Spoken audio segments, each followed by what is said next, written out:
Isang mapagpalang araw na naman po mga kapatid at muli tayong mag-aaral ng salita ng Diyos at ang salita ng Diyos na pag-aaralan ating pong kukunin sa libro ni Propeta Jeremias, Kabanata 12, Talata 13. Ang sabi po dito, nagasik ng trigo ang mga tao, ngunit tinik ang inani.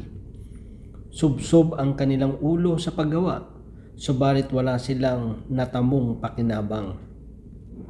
Wala silang inani sa kanilang tinanim dahil sa galit ko sa kanila.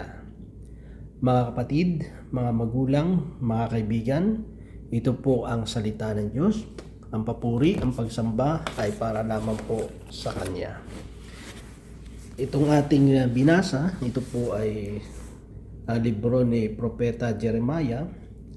At dito mga kapatid, pinapakita na yung pagtatanim, yung pagsusumikap sa paggawa ng tao, sa kanilang pag-ani, wala silang inani sa kanilang mga tinamnan. At nakikita nila na ang lahat ng kanilang ginagawa, sub-sub na yung kanilang ulo sa paggawa, pero sabi doon, wala silang natamong pakinabang.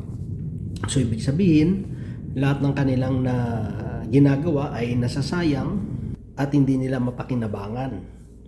Dahil ang reason doon, dahil galit ang Diyos. Diba? Kasi alam natin na ang lahat ng ating tinatamasa, lahat ng ating tinatanggap, lahat ng bagay na meron tayo, ito ay biyayang galing sa Diyos. May mga tao minsan hindi nila yun ina-acknowledge, hindi nila yun kinikilala.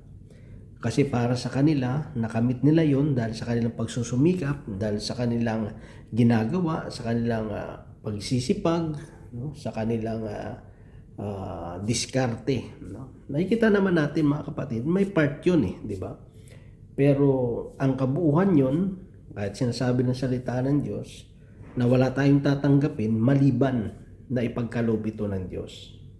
So sa atin bilang mananampalataya, hindi naman bago yun no? Alam naman natin ang lahat ng tinatanggap natin, ito ay biyayang galing sa Panginoon. At mahirap talaga na mamuhay tayo na nasa ilalim ng galit ng Diyos. Kasi kapag nandun ka sa galit ng Diyos, wala ka talagang tatanggaping biyaya, di ba? Mahirap talaga, di ba? Mahirap talagang mabuhay na nandun ka sa galit ng Diyos Kasi lahat ng ating gagawin, walang kahinatnan na mabuti.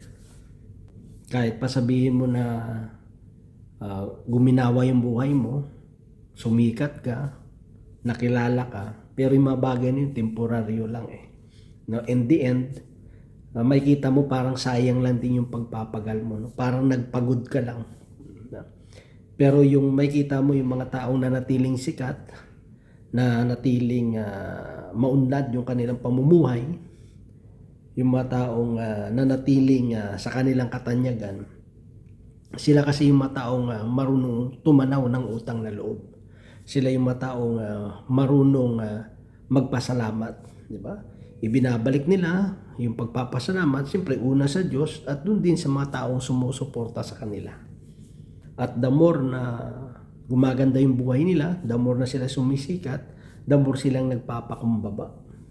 Kasi alam nila na walang kahinatnan ang lahat ng bagay kung uunahin ang yabang. Di ba? Kaya nga merong isang sikat na artista na nagsabi, para manatili kang sikat, huwag mong isipin na ikaw ay sikat. Huwag mong iisipin na sikat ka na. Kasi pag inisip mo na sikat ka na, dun unti-unting babagsak ka Parang iisipin mo palagi baguhan ka pa rin. No? Baguhan ka na kailangan mong pag-usayan, pagsumikapan. Kasi the moment na inisip mong sikat ka na, minsan iba na yung tingin mo sa sarili mo Wala na yung minsan yung pagsisikap mo, hindi na ganoon kumpara dun sa iniisip mo na baguhan ka pa lang talaga binibigay mo yung the best mo di ba? Pag medyo inisip mo na matagal ka na, medyo papetik-petik na lang no? Mosey naman ako, magaling ako. No? Kahit ano yung ibigay sa akin na role, magagampanan ko yan. Di ba? Pero kita mo yung mga taong kahit sikat na, nandun pa rin talagang nagsusumikap pa rin sila na i-improve yung sarili nila. So nandun nananatili sila yung popularity nila, yung kasikatan nila. So dito may kita natin mga kapatid, is isang reality talaga ng buhay. Mahirap mamuhay na wala ka dun sa ilalim ng biyaya ng Diyos. Di ba? Pag sinabi naman natin mga kapatid na nasa ilalim ka ng biyaya ng Diyos, hindi naman yung yung parang magiging yung luxurious yung buhay mo. Di ba? Hindi naman ganoon, di ba? Pag sinabi natin kasi, minsan kasi iniisip natin pag sinabing biyaya, pagpapalain tayo ng Diyos, uunlad buhay natin. Ang iniisip natin is kayamanan agad, material na mga bagay. Hindi ganoon. Pag sinabi mo umunlad ka, umunlad yung karunungan mo, yung kaalaman mo, di ba? Umunlad ka sa pag-ibig, sa pagmamahal, umunlad ka sa kabutihan, di ba? Umunlad ka sa mga spiritual na mga bagay, di ba? Marunong ka na mag-self-control. Kasi may kita mo, pag nakakalot ka kasi, ano man yung status natin sa buhay, kinikilala pa rin natin yung biyaya ng Diyos Kaya maano pa rin sa sarili mo na na ito yung kaunlaran, no? Ito yung masaganang buhay. Diba? Kasi natututo tayong maging simple. Diba? Iba na kasi yung magiging mentalidad natin. Iba na kasi yung yung point of view natin sa buhay. Magiging iba na Diba? Kasi sa mundo, yung standard ng mundo, para kilalanin kang mayaman, kailangan may mga garakan sa sasakyan, malaki yung bahay mo. Diba? More and more sa makikita Diba? Yung pride of life, no? Yung talaga yung yung parang basihan ng mundo Pero kapag nakakay Lord ka, iba. Diba? So, mahirap mabuhay talaga pag nandun ka sa galit sa ilalim ka ng galit ng Panginoon. Diba? Naranasan namin yan na nasa Manila pa kami dati. Talagang kahit anong pagsisikap mo, kahit anong imbes na nandun kami sa dati sa Diliman, taga Laura kami, Laura Street, Diliman. May naghirap na yung buhay. Kami, hilig kasi namin dati ng kuya ko yung computer, no? Ano pa yun yung piso-piso, tapos nagpo-post pa, kailangan mo Kaya imbis nagbabantay kami ng tiyanggi, binabantayan namin yung kahera, di ba? Tapos ang paalam namin sa nanay namin, magsisimba kami sa Santo Domingo Church. So imbis na punta kami sa Santo Domingo Church, ang diretso namin dun sa Cubao. Maglalaro ng computer, no? Kasama ko yung kuya ko, tapos sinama pa namin yung bunso namin kapatid na babae.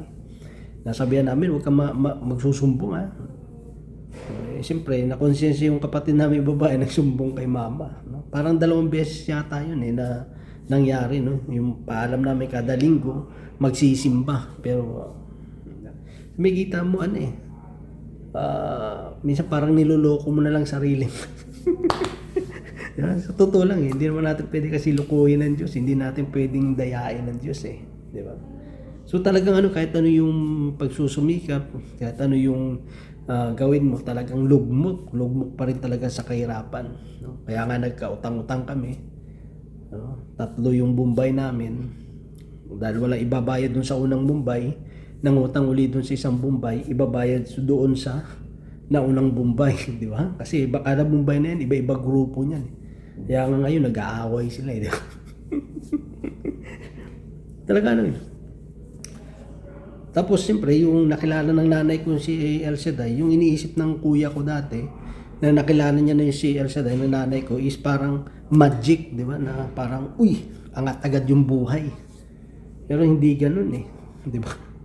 Hindi ganun. So, marirealize mo yan bandang huli na lang, di ba? Sa patuloy nating paglilingkod sa Panginoon, doon natin maunawaan, hindi ganun, di ba? Na pag sinabi mong nakakilala ka na kay Lord, biglang yaman, di ba? Hindi ganun may kita natin na hindi yun ang basihan ng sinasabi ng salita ng Diyos na kayamanan, no, na kaunlaran. Part yun, may porsyento yun, pero and more yung kaunlaran, no, sa sarili natin. Yung mga bagay na hindi natin nakikita, pero umuunlad tayo, tumatatag, tumitibay tayo, di ba? Kasi hindi lahat ng may pera, hindi lahat ng mga naging successful sa buhay may lakas ng loob, may tibay ng loob na humarap sa mga pagsubok, problema sa buhay. Maraming ang sikat, nagpapakamatay. Maraming mga sikat na nalulung na sa bisyo, nag-drug addict kasi hindi nila kinaya yung pressure, di ba? Yung mga bashing sa kanila. Pero ikaw, nakilala natin Panginoon, ang tindi na ng problema mo, pero nakakangiti ka pa. Ang sarap pa ng tulog mo. Hindi ka nga nagpapatulog ng iba. Di ba? Kasi nga malakas kang humilik. Talagang sarap kang ang tulog mo, di ba? Wala ka mang ganun grabing kayamanan sa mundong ito. Kaya nga kahit si Solomon, di ba? Simpleng pagkain lang. Sabi niya, wag mo naman ako masyadong pagyamanin, Panginoon. Baka makalimutan kita. Wag mo naman ako masyadong pagpahirapin kasi baka malapastangan ko yung pangalan mo. Sabi niya, simpleng lang. Simpleng buhay lang. Simpleng buhay lang. Kasi yung minsan kasi na may misinterpret ng mga understood ng iba di ba? Na kapag na kay Lord ka, uy, biyaya. Di ba? Totoo naman yun no? Lahat naman na nangyari sa buhay natin, we consider na biyayang galing sa Diyos Kahit nga yung mga pagsubok, biyaya pa rin Kahit yung kahirapan, biyaya pa rin. Pagtitiis, biyaya pa rin yun di ba? So minsan, na-expect ng iba is material, financial. Hindi ganun, mga kapatid. So sa oras na ito, mga kapatid, simple lang naman yung gusto ipaabot ng Diyos sa atin. Mahirap pag malayo tayo sa Diyos Kaya nga sabi niya sa may John chapter 15 verse 5, di ba? Wala tayong magagawa kung tayo hiwalay sa Kanya. Ganun naman talaga Pag hiwalay tayo sa Panginoon, wala talaga tayong magagawa. Di ba? Katulad ng pagtatanim, kahit anong tanim mo diyan, kung hindi patubuin ng Diyos, walang tutubo. kahit may tumubo pa, kung hindi pabubungahin ng Diyos, wala rin, di ba? O hindi mag-supply ang Diyos ng ulan, ipangdidilig mo, di ba? Pag dumating yung tagtuyot, wala rin di ba? Kasi siya yung may hawak ng ulan, ng init So wala tayong talagang pwedeng ipagmalaki sa Panginoon. Kaya napakahalaga na patuloy tayo na mamuhay doon sa biyaya ng Panginoon. Doon tayo mamuhay, sumunod tayo sa Kanyang kalooban, sundin natin yung mga pinagagawa ng Diyos sa bawat isa sa atin. Makakaasa tayo na anuman yung mga bagay na pangangailangan natin, hindi mo pa hinihingi yun, ibinibigay na ng Diyos. So yun lamang mga kapatid, nawa ang Diyos patuloy magpala sa bawat isa sa atin. God bless po sa ating lahat.